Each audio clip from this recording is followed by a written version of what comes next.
Saludos de éxito divino, estudiantes de la Biblia y del Espíritu de Profecía. Soy Enoc Martín con ustedes en el análisis profundo de la Palabra de Dios.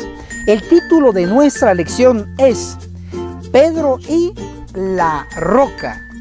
Pero para continuar vamos a arrodillarnos y orar.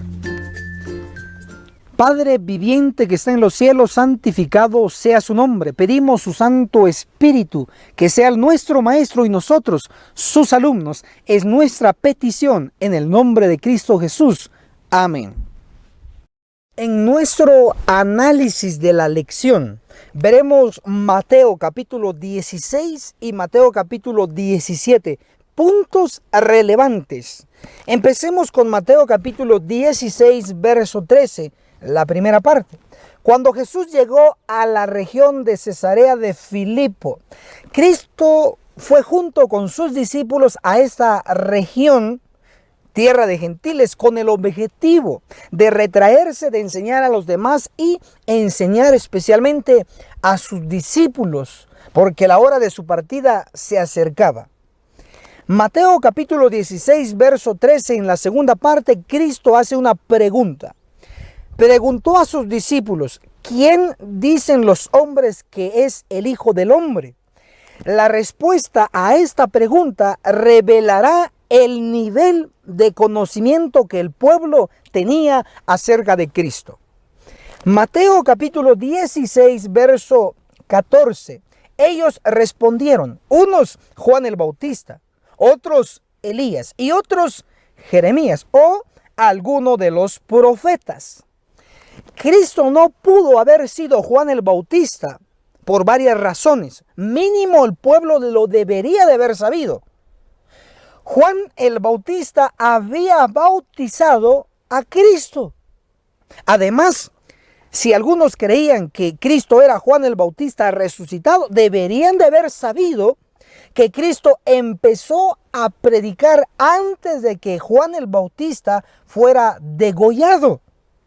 También la respuesta revela que el pueblo estaba dispuesto a aceptar a Cristo como profeta, pero no como el Mesías. Juan el Bautista profeta, Elías profeta, Jeremías profeta. Noten, ellos estaban dispuestos a aceptar a Cristo como un profeta, pero no como el Mesías, no como el Hijo del Dios viviente. Puede haber varias razones por lo cual el pueblo no aceptaba a Cristo como el Hijo del Dios viviente, especialmente por la intervención del Sanedrín, que estaba en contra de este nuevo y joven maestro, Cristo. Ahora se hace una segunda pregunta. Mateo capítulo 16, verso 15. Él preguntó, ¿y vosotros quién decís que soy?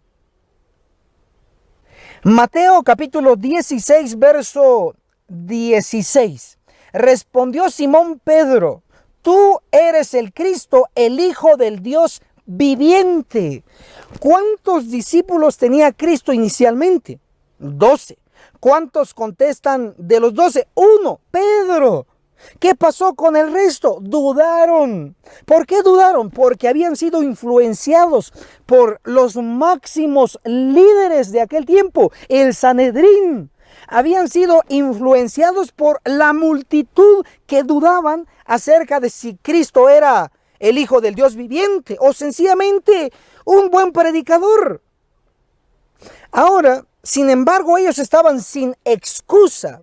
El Espíritu de Profecía comenta sobre ello. El deseado de todas las gentes, en la página 380.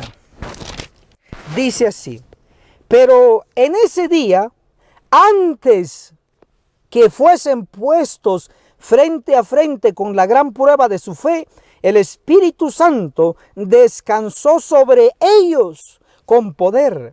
Por un corto tiempo sus ojos fueron apartados de las cosas que se ven para contemplar las que no se ven. Bajo el disfraz de la humanidad discernieron la gloria del Hijo de Dios. todos los discípulos, antes que Cristo les hiciera la pregunta, habían sido capacitados para discernir más allá de la humanidad de Cristo. Ellos vieron al Hijo de Dios, vieron la gloria de Dios, justo antes de que Cristo les hiciera la pregunta. Pero ¿por qué solo Pedro contestó? Porque los demás dudaban, aunque tenían toda la evidencia. Cuán terrible es tener dudas, aunque se vea todo el montón de evidencia. Pero bueno, ellos decidieron dudar. Pero hubo uno, Pedro, que dijo que Cristo era el Hijo del Dios viviente. Esa era la verdad presente. Y él no dudó en defenderlo, aún en contra del montón que dudaba. Por tener esa valentía y por discernir la verdad sin dudarla, Cristo elogió a su discípulo, a Pedro. Mateo capítulo 16, verso 17. Entonces Jesús le dijo: dichoso eres, Simón, hijo de Jonás, porque no te lo reveló carne ni sangre, sino mi Padre que está en los cielos. Notemos que todo lo que el hombre no puede descubrir o entender por sí mismo se llama inspiración divina. Pedro fue inspirado por el Padre a través de su Santo Espíritu, el Espíritu de verdad. Así como Pedro sabía quién era Cristo, así Cristo sabía quién era Pedro. Porque le dice en Mateo 16, 18, también te digo que tú eres Pedro. Algunos podríamos pensar que Cristo nombró a Pedro, pero en realidad lo que está diciendo Cristo acá es: también te digo que tú eres Pedro. La palabra Pedro en griego significa piedra. Lo que Cristo le dijo es: tú sabes quién soy yo sé quién eres tú. Tú eres una piedra. Recordemos que hay un edificio espiritual, la iglesia espiritual. Y en la iglesia espiritual nosotros somos una piedra. Es lo que le dijo Cristo a Pedro: tú eres una piedra, eres parte de la iglesia. Pero noten que sigue diciendo Mateo 16, 18. También te digo que tú eres Pedro, y sobre esta roca edificaré mi iglesia. La roca sobre la cual está edificada la iglesia de Cristo no es sobre Pedro, como algunos erróneamente argumentan. Pedro no es la roca, porque Pedro es una piedra. Pero una roca es algo fijo y mucho más grande que una piedra. Entonces, ¿quién es la roca? Primera de Corintios, capítulo 10, verso 4 da la respuesta. Y todos bebieron la misma bebida espiritual, porque bebían de la roca espiritual que los seguía. Y la roca era Cristo. Entonces, la roca sobre la cual fue edificada la iglesia es sobre Cristo. Pero detengámonos a analizar un poco más. Vayamos más allá. Cristo se autoproclamó, y estaba en lo correcto, como el camino, la verdad y la vida. Eso lo encontramos en San Juan 14, verso 6. Cristo, además de ser la roca, Cristo es la verdad. Si la roca representa a Cristo y Cristo es la verdad, implica que la roca también representa la verdad. Cuando Mateo 16, verso 18 dice: también te digo que tú eres Pedro, y sobre esta roca edificaré mi iglesia, está implicando que la iglesia ha sido edificada sobre la verdad, la roca de la verdad. Eso indica que la iglesia edificada en la verdad debe de tener la verdad, debe defender la verdad, pero no cualquier verdad. El mismo Pedro registró en una de sus cartas, en segunda de Pedro, capítulo 1, en el verso 12, él menciona la frase, la verdad presente. Sí, querido hermano y hermana, la iglesia de Cristo ha sido edificada en la roca de la verdad, pero no de cualquier verdad, sino que la roca de la verdad presente. La iglesia fue edificada sobre una verdad, la verdad presente. Y en aquel tiempo, en el tiempo de Cristo, en el tiempo de Pedro, de los apóstoles, la verdad presente era Cristo como el Hijo del Dios viviente. Cristo encarnado. Esa era la verdad presente. Todos los temas, Cristo, Cristo, Cristo, Cristo, crucificado, resucitado, ascendió, vendrá. Eso era la verdad presente hace 2000 años atrás. Hoy se predican tonterías, chistes, payasadas, cuentos, anécdotas. Eso es basura con sabor rico, porque al pueblo le gusta. No puedo dejar este punto sin decir cuál es la verdad presente de nuestro tiempo. Leeré lo que dice la inspiración. Primeros escritos, en la página 63, dice así: son muchas las preciosas verdades que contiene la palabra de Dios, pero es la verdad presente lo que el rebaño necesita. ¿Cuál es la nuestra de hoy? Iremos a conflicto de los siglos. Hay un capítulo que usted puede leer, se lo aconsejo, el capítulo El juicio investigador. Leeré en la página 544. Dice así: pronto, nadie sabe cuándo, les tocará ser juzgados a los vivos. ¿Sabe usted cuándo van a ser juzgados los vivos? No sabemos, pero pronto nos tocará a nosotros, los que todavía respiramos. Pronto nos tocará a nosotros ser juzgados. Eso se llama juicio de los vivos. Recuérdese que la Iglesia Adventista del Séptimo Día empezó a predicar desde 1844, tiempo atrás. Hace más de un siglo empezó a predicar el juicio investigador de los muertos. Esa verdad del juicio investigador de los muertos no es nueva. Es una verdad ya viejita, una verdad de más de 100 años. Pero la verdad que debemos de conocer, dominar y ser expertos es la verdad del juicio de los vivos. Esa es nuestra verdad. Todos sus temas deberían de terminar en juicio, juicio, juicio, juicio y juicio y juicio. ¿Pero de quiénes? De los vivos. ¿Sabe usted? ¿Está informado sobre el tema del juicio de los vivos, nuestra verdad presente? Y si no sabemos y si no lo dominamos, entonces estamos repitiendo la historia, así como el pueblo antiguo estaba en total ignorancia sobre la verdad presente. Así hoy el pueblo está en ignorancia, pero ha llegado el tiempo de levantar la voz y predicar la verdad presente.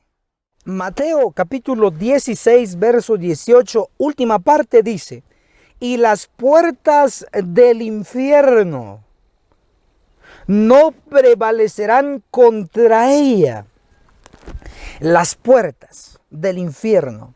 Por favor, quite de su mente la palabra infierno en relación con fuego, porque infierno en griego significa sepulcro, tumba. Lo que está diciendo acá es que las puertas de las tumbas no podrán prevalecer, no podrán resistir contra la verdad.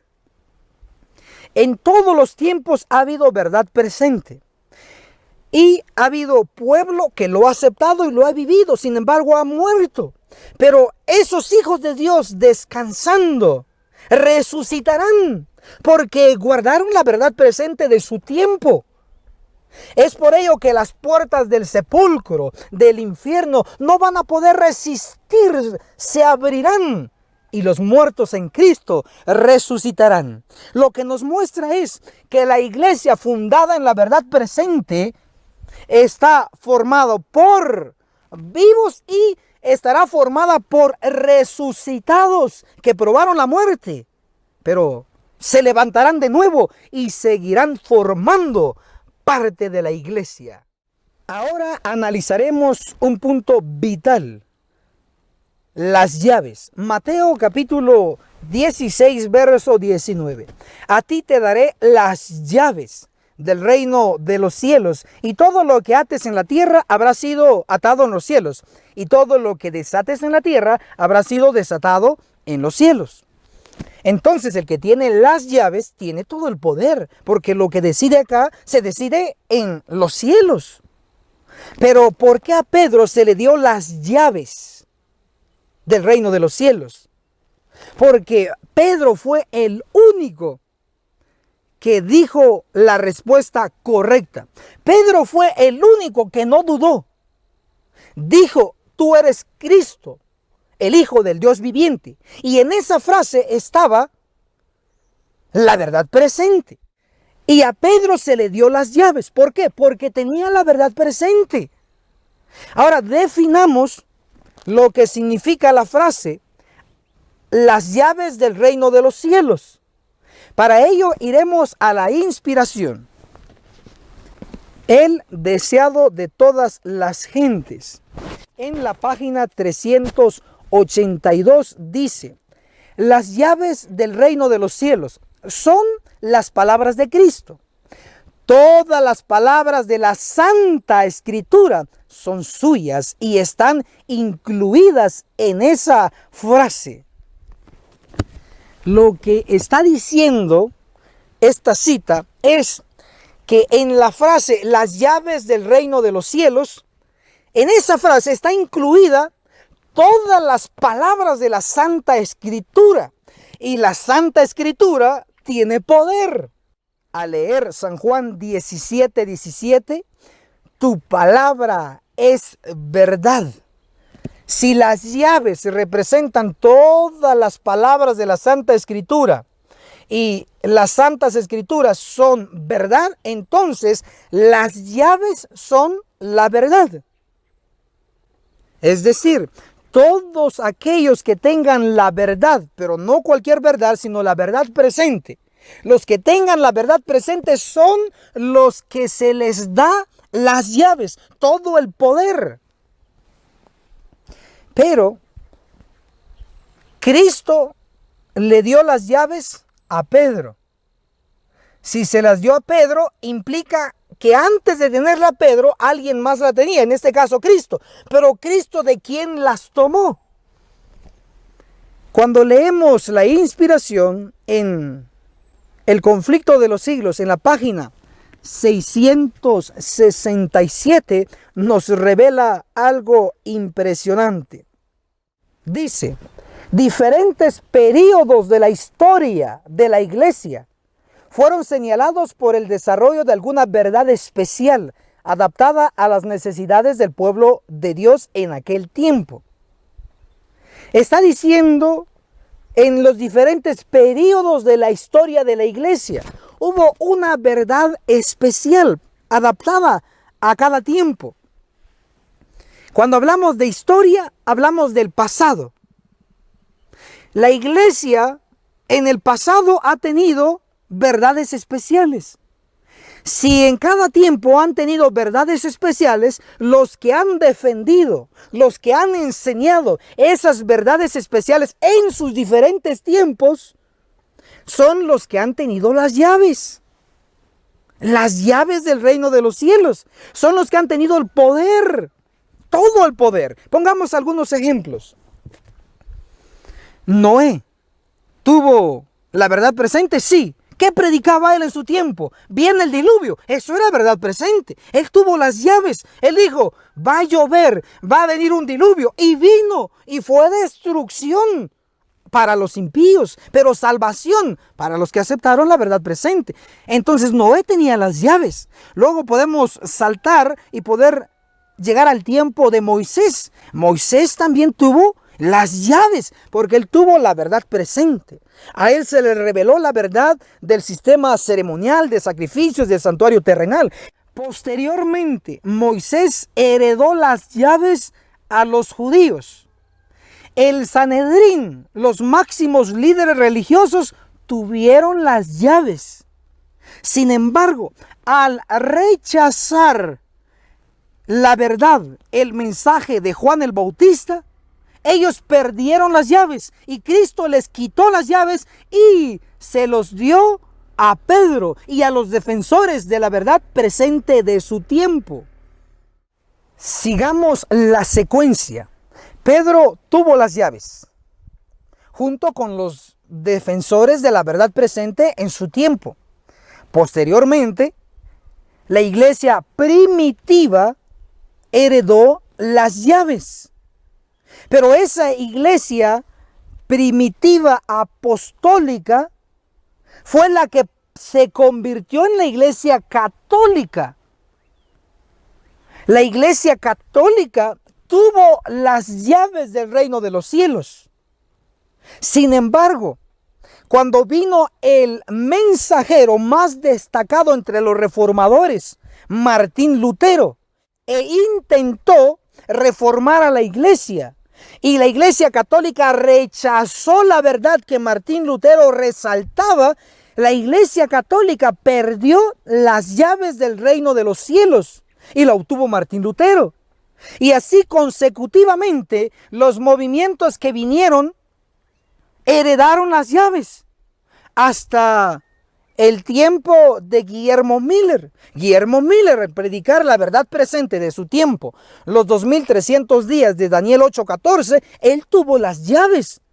Luego, cuando él salió de la escena, entró Elena de White. Elena de White, junto con los pioneros, obtuvieron las llaves del reino de los cielos, porque ellos tenían la verdad presente. A la muerte de Elena de White y de los pioneros, heredaron las llaves a la Conferencia General de los Adventistas del Séptimo Día. Pero no se pierda en la historia de la iglesia. Recuerde que en 1888 llegó un mensaje por no laicos, sino por dos pastores jóvenes, Jones y Waggoner, que trajeron el mensaje de la justificación por la fe. Estudiante de la historia de la iglesia, de nuestra iglesia, la Conferencia General aceptó ese mensaje o lo rechazó. Respuesta acertada, lo rechazó. Y al rechazar ese mensaje preciosísimo enviado del cielo, la Conferencia General perdió las llaves. Pero ¿por qué estamos diciendo esto? Porque hay evidencia, hay evidencia. Leamos lo que dice Eventos de los Últimos Días en la página 53. El hecho que estos hombres debieran estar en un sitial sagrado, como si fueran la voz de Dios al pueblo, como creíamos que la Asociación General lo era, es un asunto del pasado. ¿Saben cuándo dio la inspiración esta cita, esta declaración? En el año 1901, años después que se rechazó el mensaje de justificación por la fe en 1888. La Conferencia General perdió las llaves del reino de los cielos. Así como en el pasado el Israel antiguo, el Sanedrín perdió las llaves por rechazar el mensaje de Juan el Bautista, por rechazar el mensaje de Cristo mismo, por rechazar el mensaje de los apóstoles. Perdieron las llaves y se los pasó Cristo a los laicos, a Pedro, un pescador. Cristo ha dado las llaves hoy a los laicos. Pero no cualquier laicos, sino los laicos que tienen la verdad presente, Biblia y espíritu de profecía, defendiendo el juicio de los vivos.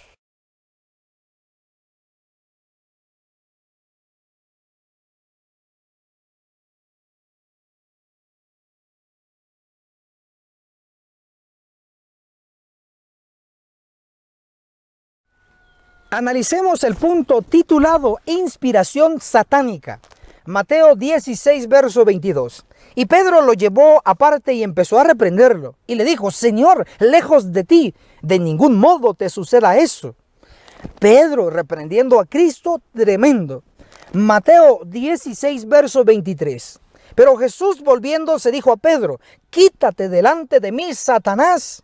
Me eres tropiezo, porque no piensas como piensa Dios, sino como piensan los hombres. Satanás había inspirado a Pedro para desanimar a Cristo, que él no tenía que morir, que él no tenía que sacrificarse por la humanidad.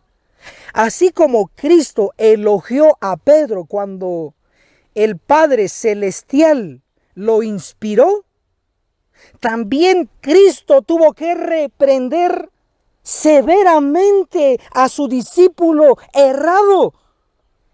Le dijo: apártate de mí, Satanás, porque bien sabía Cristo que Satanás lo había inspirado y en ese instante el diablo, el demonio, lo estaba utilizando.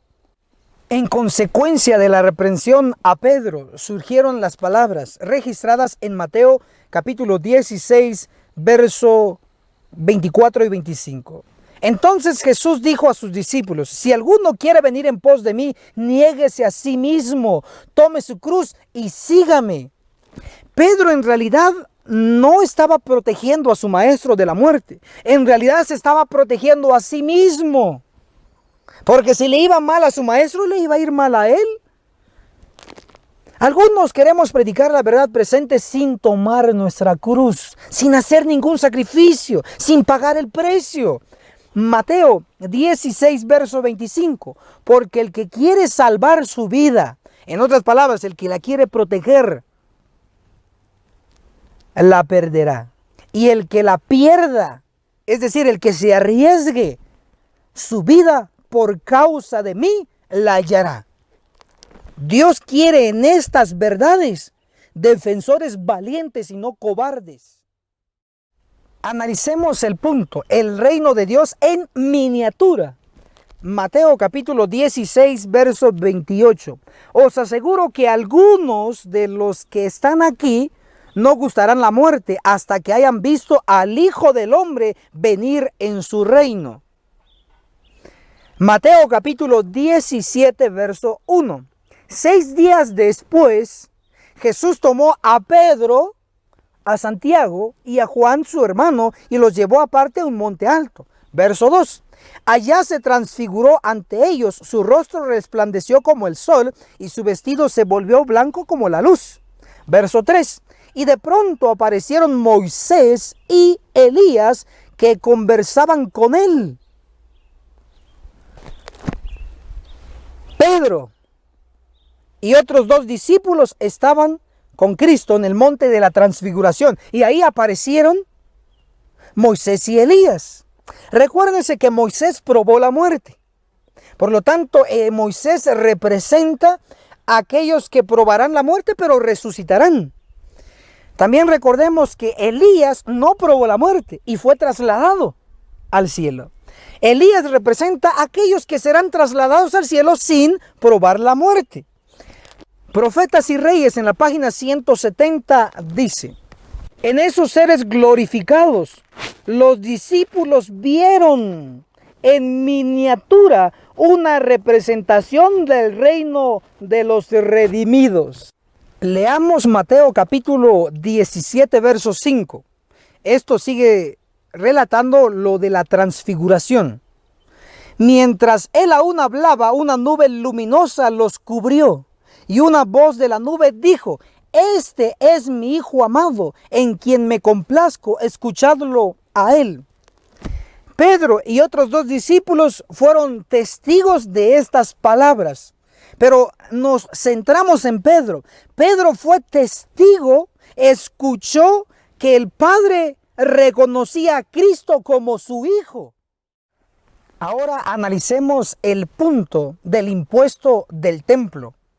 Y está registrado en Mateo capítulo 17 del verso 24 al 27. Debo hacer notar que el único que registró este suceso fue Mateo. Los demás no lo registraron. Pero, ¿por qué lo registró Mateo? Recuérdese que Mateo era un cobrador de impuestos. Es por ello que a él le llama también la atención este suceso y lo registró. Pero este impuesto del templo, ¿en dónde estaba basado en el Antiguo Testamento? Para aquellos que les gusta estudiar bastante, como a mi persona, podemos leer Éxodo capítulo 30 del verso 11 al 16. Ahí está la base, donde se menciona que los mayores de 20 años tenían que pagar un impuesto en favor del templo. Este impuesto estaban exentos varios grupos, entre ellos los sacerdotes, los levitas y los profetas. Estos personajes no estaban obligados a pagar el impuesto del templo porque estaban relacionados con el templo, trabajaban en favor del templo. Pero Cristo añadió un grupo más de exentos a pagar este impuesto. Leamos Mateo capítulo 17, el verso 26. Pedro respondió: de los extraños. Jesús le dijo: entonces los hijos están exentos. Los que no tenían que pagar este impuesto eran los hijos.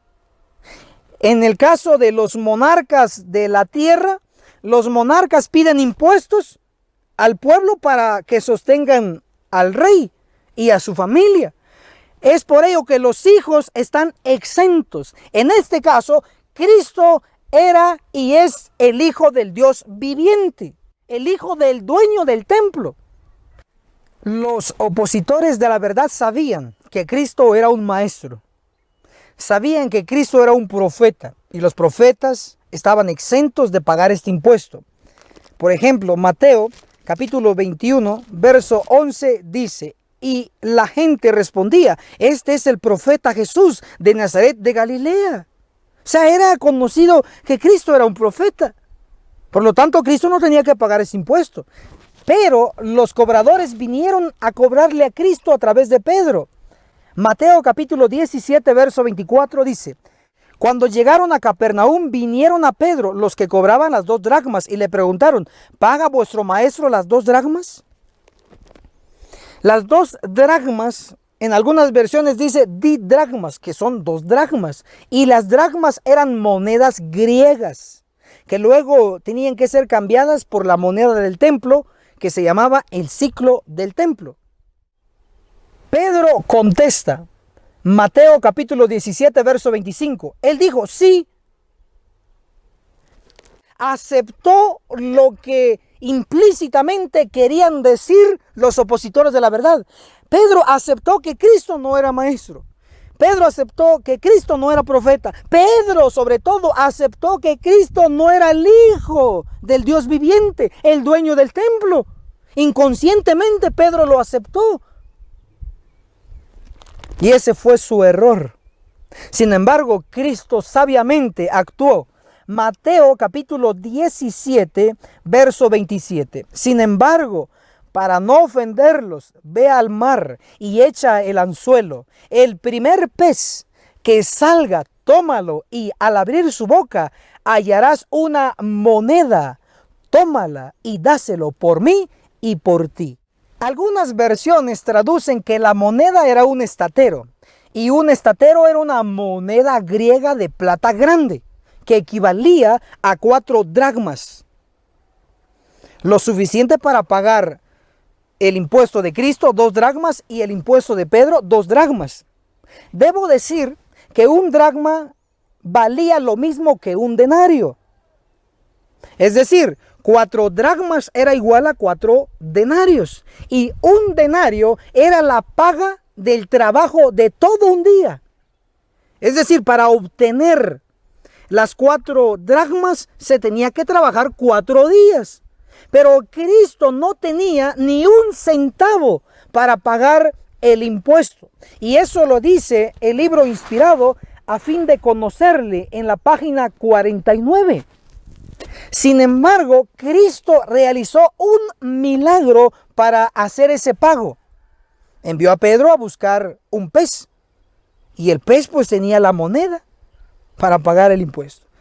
El deseado de todas las gentes, en la página 401, dice: aunque había revestido su divinidad con la humanidad, en este milagro reveló su gloria. Cristo no estaba obligado a pagar este impuesto, sin embargo, lo pagó, pero realizó un milagro. Es muy posible que los opositores de la verdad fueron testigos oculares de ese milagro. Y es lo que frenó a decir que él no era un maestro. No lo podían negar. No podían negar que era un profeta. No podían negar que era el Hijo de Dios. Al Cristo realizar ese milagro a través de ese pez. Este milagro realizado por Cristo ha llamado la atención de muchas generaciones desde que se realizó. Tanto así que a mi propia persona le ha llenado de interés el saber y descubrir algunos detalles. Una gran mayoría ha tratado de identificar al tipo de pez, considerando que el mar de Galilea contiene más de 20 especies de peces. Pero algunos atribuyen que este pez con el cual Cristo realizó el milagro es llamado musht, que en árabe significa peine. También debo de recalcar que este pez no pudo haber sido un pez inmundo, porque para los judíos, especialmente para Cristo, los peces inmundos son los que no tienen ni escama ni aletas, pero los peces limpios son los que tienen escamas y aletas. Este pez llamado musht tiene escamas y tiene aletas, un pez limpio. Recuérdense que era una contribución en favor del templo. Cristo no iba a aportar algo impuro. Entonces, la mayoría identifica a este pez llamado musht como el pez con el cual se realizó el milagro. Tanto así que en la zona del mar de Galilea, los restaurantes tienen en la carta un platillo llamado el pez de San Pedro.